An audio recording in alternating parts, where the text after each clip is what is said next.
Hello friends, ये है TVS का ऑल न्यू जुपिटर 110 सीसी में जो आता है।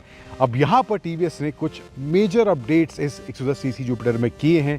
डिज़ाइन को लेकर कुछ बदलाव करे गए हैं, फीचर्स कुछ नए ऐड करे गए हैं और इसके इंजन में भी तब्दीली करी गई है। चेंजेस वहाँ भी देखने को मिल रहे हैं पावर और टॉर्क के फिगर्स में। सो ओवरऑल किस तरह का पैकेज अब ये जुपिटर 110 सीसी देखने को मिल रहा है, क्या बदलाव करे गए हैं, बात करेंगे उन सभी की इस वीडियो में। और वीडियो के अंत में बताऊंगा मैं आपको कौन से ऐसे एलिमेंट्स हैं जो मुझे इसको एक्सपीरियंस करने के बाद, इसको चलाने के बाद सही नहीं लगे और कौन से ऐसे एलिमेंट्स हैं जो मुझे इस 110 सीसी नए जुपिटर के बारे में सही लगे हैं। नमस्कार, स्वागत है आप सभी का टाइम्स ड्राइव के एक और वीडियो में। मैं हूं अंकुर तनेजा।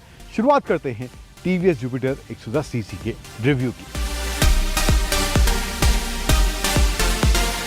अब बदलाव जो है आपको सामने से इसमें देखने को मिल जाएगा। शुरुआत यहाँ पे आपको ये कनेक्टेड इसके DRL लाइट दी गई है, इंडिकेटर भी इसी में इंटीग्रेटेड है। कैसे जलते हैं मैं आपको दिखाता हूँ।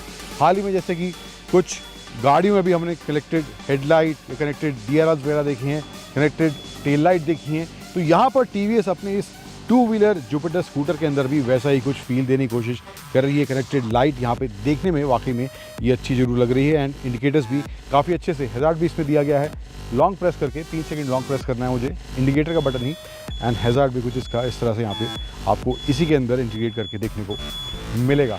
इसके अलावा आप फ्रंट में देखेंगे यहाँ पे बॉडी में भी कुछ एडिशंस, चेंजेस करे गए हैं। यहाँ पे फ्रंट में हालांकि ये प्लास्टिक में दिया गया है, लेकिन फ्रंट जो मडगार्ड है ये आपको मेटल में मिलने वाला है। यहाँ पर भी पियानो ब्लैक फील वगैरह, तो प्रीमियम एलिमेंट थोड़ा बहुत फ्रंट से इसका निकलता हुआ देखने को मिल रहा है। एंड टायर साइज़ की बात करूँ तो 12 इंच के व्हील्स दिए गए हैं, 90 सेक्शन के सेम आगे पीछे देखने को मिलते हैं। पेडल डिस्क इसमें अब टीवीएस दे रही है 110 सीसी जुपिटर के अंदर। फ्रंट में आपको डिस्क देखने को मिल जाएगी, हालांकि वो वेरिएंट टू वेरिएंट डिपेंड करेगा। ये जो है इसका टॉप वेरिएंट है, तो इसमें आपको पेडल डिस्क का ऑप्शन मिल रहा है। पीछे ड्रम का इस्तेमाल करा गया है। अब इसके अलावा हेडलैम्प जो दिया गया है वो भी LED आता है। मैं ऑन करके दिखाता हूँ कैसा जलने के बाद ये दिखता है। तो यहाँ पे आपको कुछ इस तरह से LED हेडलैम्प से मिल जाते हैं। पियानो ब्लैक फील इसके ऊपर भी दिया गया है, बॉडी कलर कॉम्बिनेशन यहाँ देखने को मिलता है। तो यहाँ पर भी मामला काफ़ी सॉर्टेड अगर फीचर के हिसाब से बात करें तो इसमें देखने को मिल रहा है। साइड में अब आएँ तो यहाँ पे आपको पहले तो ऊपर की तरफ ये स्मार्ट एक्स कनेक्ट की बैजिंग देखने को मिल जाएगी। कनेक्टेड फीचर्स इसमें आते हैं, क्या क्या हैं उसकी बात करेंगे। फ्लोर में भी थोड़े चेंज हुए हैं। क्यों हुए हैं? क्योंकि अब जो फ्यूल टैंक है जो कि पहले पीछे की तरफ था, वो यहाँ पे अब टीवीएस ने इसमें फ्लोर में ही अंदर फिक्स कर दिया है। अब उससे हुआ क्या है, उससे जो है बूट स्पेस बढ़ गया है। तकरीबन 33 लीटर का बूट स्पेस अब इसमें देखने को मिलता है। खोल के मैं दिखाता हूँ। यहाँ पे फुल साइज़ हेलमेट तो आई थिंक मुश्किल यहाँ पे आ पाएगा। अगर आप फुल साइज़, मेरा हेलमेट यहाँ नहीं आ पा रहा, तो उसी हिसाब से मैं आपको बता रहा हूँ। लेकिन 2 हाफ फेस हेलमेट जो है काफ़ी आसानी से आप इसके बूट के अंदर रख सकते हैं। एंड वाकई में ये जो साइज़ है बूट का, इसके काफ़ी अच्छा यहाँ देखने को मिल रहा है। तो ओवरऑल मामला ये बूट साइज़ को लेकर कुछ ऐसा है। अब साइड में थोड़े बहुत और चेंजेस जो हुए हैं, डिज़ाइन में थोड़ा चेंज देखने को मिलेगा। जुपिटर की बैजिंग यहाँ पे इसमें दी गई है एंड ये जो पूरा पैनल है ये मेटल में इसमें दिया गया है। तो यहाँ पे थोड़ा मामला सॉलिड ज़रूर फील होता है। इसके अलावा थोड़ा और पीछे की तरफ जाएं तो पियानो ब्लैक फील है एंड जो इसकी टेल लाइट है वो भी आपको कुछ इस तरह से कनेक्टेड टेल लाइट देखने को मिलने वाली है। एंड ये भी जो इसका रियर एंड है वाकई में देखने में प्रीमियम फील स्कूटर को ज़रूर दे रहा है। टीवीएस की बैजिंग यहाँ देखने को मिल जाती है एंड इंडिकेटर जो हैं वो भी इसी में इंटीग्रेट करके आपको दिए गए हैं। तो मोटा मोटा कुछ ये हिसाब किताब है ओवरऑल। थोड़ा बहुत डिज़ाइन को लेके सीट जो है वहाँ पर भी कुशनिंग में बदलाव करा गया है एंड कंफर्टेबल या कहें कि जो ओवरऑल कुशनिंग है तो वहाँ पर भी थोड़ा बहुत चेंज देखने को मिल रहा है। मैंने जितना भी यहाँ पे टीवीएस के प्लांट पर, ट्रैक पर इसको चलाया, तो वहाँ पर जो कंफर्ट लेवल है मुझे लग रहा है थोड़ा सा या एक स्टेप आगे ज़रूर चला गया है। तो कुशनिंग भी थोड़ी बेटर यहाँ पे देखने को मिल रही है। अब आते हैं यहाँ पे भी एक आपको 2 लीटर का यहाँ पे स्पेस दिया गया, जो कि पहले भी आता था लेकिन यहाँ पे भी इसमें दिया गया है। एक USB-A चार्जिंग पॉइंट देखने को मिल जाता है। यहाँ पे कुछ हैंग करना है तो उसके लिए हुक दिया गया है। अब जो इसका फ्यूल लिड है वो भी आगे की तरफ दिया गया है। कुछ इस तरह से पुश करके राइट में चाबी घुमाएंगे तो यहाँ पे खुल जाएगा एंड यहीं पर आप स्कूटर से बिना उतरे यहाँ पर इसका फ्यूल कुछ इस तरह से फिल करा सकते हैं। तो ये कैप जो है फ्यूल की आगे ही दी गई है एंड नीचे ही इसका फ्यूल टैंक जो देखने को मिलता है नीचे की तरफ ही इसमें दिया गया है। ऊपर आते हैं, कुछ फीचर्स की बात करते हैं। तो यहाँ पर आपको कलर्ड आपको फुल डिजिटल क्लस्टर दिया गया है, जहाँ पे आपको स्पीडोमीटर देखने को मिलेगा, फ्यूल गेज देखने को मिल जाएगा, टाइम वगैरह का डिस्प्ले देखने को मिल जाएगा। मोड के ऑप्शन दिए गए हैं जिससे आप odometer, trip A, trip B में स्विच कर सकते हैं। तो ये सब बेसिक इन्फो यहाँ देखने को मिलेगा एंड कनेक्टेड फीचर्स भी आपको इसमें मिलते हैं। स्मार्ट एक्स नेट के जरिए आप जो कॉल वगैरह आ रही हैं वो भी आप यहाँ पे देख के रिसीव कर सकते हैं, तो वो भी ऑप्शन आपको इसमें दिया गया है। और इसके अलावा टर्न बटन नेविगेशन का ऑप्शन भी आपको इसकी स्क्रीन में डिस्प्ले में देखने को मिल जाएगा। लेफ्ट साइड में आए तो यहाँ पे हाई बीम लो बीम का बटन है, हैजार्ड और इंडिकेटर का बटन दिया गया है, नीचे हॉर्न का बटन दिया गया है। एंड राइट साइड में आए यहाँ पे हैंडल बार के, तो यहाँ पे आपको इसमें एक आई गो फीचर दिया गया है, यानी कि वो स्टार्ट स्टॉप वाला फीचर ही है। जैसे ही आप आइडल में स्कूटर होगा, अगर आप रेड लाइट वगैरह पे खड़े हैं तो वहाँ ऑटोमेटिकली वो टर्न ऑफ हो जाएगा। ज़रा सा एक्सलेट करेंगे तो वहाँ पर वो ऑटोमेटिकली टर्न ऑन हो जाएगा। तो वो फीचर यहाँ देखने को मिलता है। वॉइस कमांड के फीचर भी यहाँ पे इसमें दिए गए हैं। यहाँ पे नीचे इसका इग्निशन स्विच देखने को मिल जाता है। अब एक और फीचर जो टीवीएस ने इस नए जुपिटर एक्सप्रेस सीसी में दिया है वो है इमरजेंसी ब्रेकिंग को लेकर। उसमें होता क्या, अगर आप 60 की स्पीड से ऊपर हैं एंड उस माहौल में या उस सिचुएशन में आप अचानक से इसकी ब्रेक्स अप्लाई करते हैं तो वहाँ पर ऑटोमेटिकली इसके हैज़र्ड लाइट्स जो हैं वो टर्न ऑन हो जाएंगी, ताकि आगे पीछे या साइड में जो लोग आपके ट्रैफिक में आसपास हैं तो वहाँ पर उनको भी इंडिकेशन मिल पाए और आपका स्कूटर या आप खुद सेफ रहें। तो वो भी एक सेफ्टी को लेके फीचर इसमें ऐड ऑन करा गया है। सो ओवरऑल मोटा मोटा कुछ ये मामला है इस टीवीएस के नए जुपिटर एक्सप्रेस सीसी को लेकर। लेकिन एक और चीज़ जो कम हुई है वो है इसका वेट। तो वेट भी तकरीबन 4 किलो पुराना जो जुपिटर एक्सप्रेस सीसी है उसके मुकाबले 4 किलो इसका वेट कम हुआ है। लेकिन इंजन में जो चेंज हुए हैं, पावर डिलीवरी कैसा है, टॉर्क किस तरह का है, ओवरऑल राइड और हैंडलिंग में किस तरह का डिफरेंस इस जुपिटर एक्सप्रेस सीसी में देखने को मिल रहा है नए वाले में, अब बात करते हैं उसकी।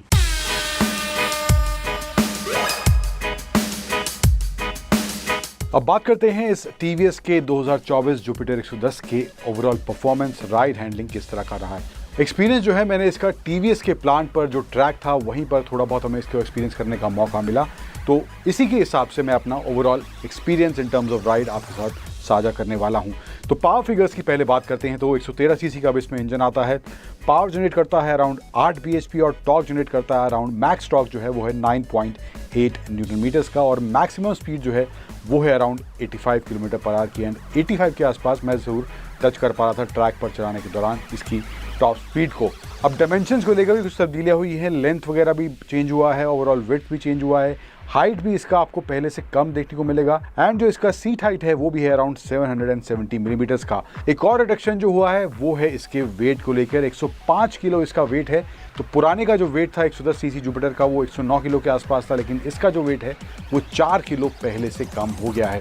अब पहले बात करते हैं परफॉर्मेंस को लेकर। तो टॉर्क वगैरह में तकरीबन 1 न्यूटन मीटर के आसपास की बढ़ोतरी हुई है, तो वहाँ पर शुरुआत में थोड़ा बेटर टॉर्क ऑफ कोर्स देखने को मिलता है, लेकिन मुझे थोड़ा सा ज़्यादा एक्सपेक्टेड था। Depends on rider to rider किसकी कैसी रिक्वायरमेंट होने वाली है, बट मुझे थोड़ा सा एक्स्ट्रा की उम्मीद थी। बट मुझे लगता है अगर आप सिटी पर्पस के हिसाब से यूज़ कर रहे हैं, कभी कभार बहुत रेयरली आप इसको हाईवे पर भी एक आध बार ले जा रहे हैं, तो वहाँ पर मुझे लगता है डिसेंट इसका ओवरऑल पावर और टॉर्क देखने को मिलता है। तो वहाँ पर पावर को लेकर मुझे कमी इस स्कूटर में देखने को नहीं मिल रही है, वहाँ पर सफिशिएंट पावर इस स्कूटर में देखने को मिल रही है। ओवरऑल राइडिंग एक्सपीरियंस जो सिटी और थोड़ा बहुत हाईवे का रहता है उसके हिसाब से। अब एक एरिया जहाँ पर मुझे इंप्रूवमेंट महसूस हुई है, स्कूटर के ओवरऑल वेट में रिडक्शन हुई है, तो वहाँ पर जो ओवरऑल इसका बैलेंस है वहाँ पर स्कूटर थोड़ा लाइट फील होता है और मैन्यूवरिंग वाला पार्ट भी थोड़ा सा पहले से सॉर्टेड फील हो रहा है। एंड उन सिचुएशन में भी मुझे लगता है स्कूटर बेटर परफॉर्म कर रहा है। राइड के हिसाब से भी स्कूटर का जो बैलेंस है वो काफ़ी अच्छा देखने को मिलता है और जब मैं इसको तेज़ रफ्तार में भी चला रहा था तो वहाँ पर भी ओवरऑल बैलेंस जो है स्कूटर का अच्छा देखने को मिल रहा था। अगला एलिमेंट जो है वो इसके इंजन को लेकर है, तो वो भी एक स्टेप आगे जाता हुआ दिखाई दे रहा है in terms of refinement. Engine refinement का जो लेवल है वो भी पहले से इंप्रूव्ड इस टीवीएस जुपिटर 110 में देखने को मिल रहा है। अब एक और नया फीचर टीवीएस ने सेफ्टी को लेकर इसमें ऐड किया है, वो है इसका इमरजेंसी ब्रेक का फीचर। वहाँ पर होता क्या है, अगर आप 60 की स्पीड से ऊपर हैं तो अगर आप अचानक ब्रेक उस सिचुएशन में लगाते हैं स्कूटर की, तो इसके चारों जो इंडिकेटर्स हैं वो ब्लिंक होने शुरू हो जाएंगे और उस सिचुएशन में अगर आपके पीछे कोई आ रहा है तो उसको इंडिकेशन मिल पाएगा कि आपने अचानक ब्रेकिंग की है। तो ये एक फीचर भी सेफ्टी को लेकर यहाँ पर ऐड होता हुआ दिखाई दे रहा है, जो टीवीएस अपने इस नए जुपिटर 110 सीसी में दे रही है। अब कुछ हार्डवेयर की बात करते हैं, ब्रेकिंग सस्पेंशन सेटअप ओवरऑल कैसा है। तो चलाया हमने इसको ट्रैक पर ही है, तेज़ रफ्तार धीमी रफ्तार दोनों में इसकी ब्रेकिंग को मैंने टेस्ट किया। एक सेफ्टी वाला फीचर जो बता चुका हूँ इमरजेंसी ब्रेकिंग वाला, उसको भी टेस्ट किया, तो वहाँ पर ब्रेकिंग जो है प्रिसाइज देखने को मिल रही थी, सटीक देखने को मिल रही थी। सस्पेंशन सेटअप की बात करूँ तो इसको फ्रंट में जो है टेलीस्कोपिक फोक्स दिए गए हैं, रियर में गैस फिल्ड मोनोशॉक देखने को मिलता है। तो वहाँ पर जो ओवरऑल सीट का कंफर्ट की अगर बात करूँ पहले, तो वहाँ पर कंफर्ट अच्छा देखने को मिलता है, लेकिन ट्रैक पर हमने एक्सपीरियंस किया तो वहाँ पर कुछ गड्ढे वगैरह या ब्रेकर वगैरह नहीं थे, तो उसको अच्छे से एक्सपीरियंस करने का मौका नहीं मिला। लेकिन उस सिचुएशन में जितना भी हमने उसको एक्सपीरियंस किया तो वहाँ पर सस्पेंशन और सीट्स में अच्छा कंफर्ट देखने को मिल रहा था। वो बैलेंस भी उस दौरान हाई स्पीड में भी सस्पेंशन सेटअप का अच्छा देखने को मिल रहा था। अब बात करते हैं धांसू और नॉट धांसू एलिमेंट्स क्या लगे मुझे इस जुपिटर के नए 110 स्कूटर को एक्सपीरियंस करने के बाद। तो पहले बात करते हैं नॉट सुधांसु एलिमेंट्स की। इसमें से पहला है, हालांकि इसका टॉर्क वगैरह पहले के मुकाबले बड़ा है, लेकिन इनिशियली मेरी जो एक्सपेक्टेशन थी थोड़े से और बेटर टॉर्क की थी, तो मुझे थोड़ा सा वहाँ पर डिसअपॉइंटमेंट हुआ है। लेकिन depends on person to person, किसका राइडिंग बिहेवियर है, किसकी ज़रूरत के हिसाब से कितना किसको पावर या टॉर्क चाहिए। बट मुझे लगता है मेरे हिसाब से थोड़ा सा और बेटर टॉर्क होता तो इनिशियल जो एक्सपीरियंस है राइड का वो थोड़ा और बेहतर हो सकता था। अब दूसरा नॉट सुधांसु एलिमेंट जो मुझे इसके बारे में लगा है वो है रिक्वायरमेंट को लेकर, वो भी डिपेंड करता है। लेकिन इसमें जो है किक का ऑप्शन आपको नहीं मिलता, सिर्फ सेल्फ स्टार्ट ही यहाँ पे दिया गया है। सो इन केस आपकी रिक्वायरमेंट कुछ वैसी है तो यहाँ इस नई जुपिटर 110 सीसी में आपको वो देखने को नहीं मिलने वाला है। अब बात करते हैं धांसू एलिमेंट्स क्या लगे मुझे इस स्कूटर को एक्सपीरियंस करने के बाद, जिसमें से पहला है ओवरऑल डिज़ाइन जो है देखने में काफ़ी प्रीमियम ज़रूर लग रहा है। फ्रंट से, रियर, साइड प्रोफाइल से देखने से फिट एंड फिनिश भी काफ़ी अच्छी अब इस नए 110 सीसी टीवीएस जुपिटर में देखने को मिल रही है। दूसरा धांसू एलिमेंट जो मुझे इसके बारे में लगा है वो है इसका ओवरऑल राइड जो है, वेट कम हुआ है तकरीबन 4 kg के आसपास, तो वहाँ पर भी मैन्यूवरिंग जो है, हैंडलिंग जो है काफ़ी अच्छी देखने को मिलती है। और तीसरा और फाइनल धांसू एलिमेंट जो मुझे इसके बारे में लगा है वो है इसकी परफॉर्मेंस को लेकर। इंजन में जो चेंजेस करे गए हैं उसकी वजह से इसका जो राइड है वो काफ़ी पहले से स्मूथ ज़रूर हो गया है, और वो एक्सपीरियंस भी मुझे लगता है 1-2 स्टेप आगे चला गया है इस नए जुपिटर के अंदर। ओवरऑल एज ए पैकेज की बात करें इस नए जुपिटर 110 सीसी की, तो प्राइस जो इसका स्टार्ट हो रहा है वो 73,700 स्टार्ट हो रहा है, और जो टॉप वेरिएंट है इसका डिस्क वाला, वहाँ पर इसका प्राइस जाता है 87,250 के आसपास इसका टॉप वेरिएंट का प्राइस जाता है। तो मुझे लगता है प्राइस जो है, शुरुआती प्राइस स्पेशली जो है, वहाँ पर कोई किसी तरह का इंक्रीज देखने को नहीं मिल रहा, बहुत ही मामूली सा इंक्रीज है। लेकिन जो फीचर्स टीवीएस अपने इस नए जुपिटर में 110 सीसी में ऑफर कर रही है, उस हिसाब से जो पैकेज टीवीएस ने दिया है, चलाने में बेहतर महसूस हो रहा है, फीचर्स एक्स्ट्रा देखने को मिल रहे हैं, और इसके साथ साथ ओवरऑल जो लुक है वहाँ पर भी काफ़ी ज़्यादा इंप्रूवमेंट देखने को मिल रही है, एंड लुक भी ओवरऑल काफ़ी प्रीमियम इस नई जुपिटर का देखने को मिल रहा है। सो मुझे लगता है अगर आप इस सेगमेंट में, इस कैपेसिटी में कोई स्कूटर देख रहे हैं जहां पर आपको अच्छा परफॉर्मेंस, अच्छी राइड क्वालिटी, अच्छे फीचर्स एक्सपेक्टेड हैं, और साथ ही साथ आपको डिज़ाइन भी अच्छा चाहिए, तो मुझे लगता है उन मायनों के हिसाब से टीवीएस का ये नया जुपिटर 110 सीसी एक अच्छा पैकेज आपके लिए जो बन सकता है।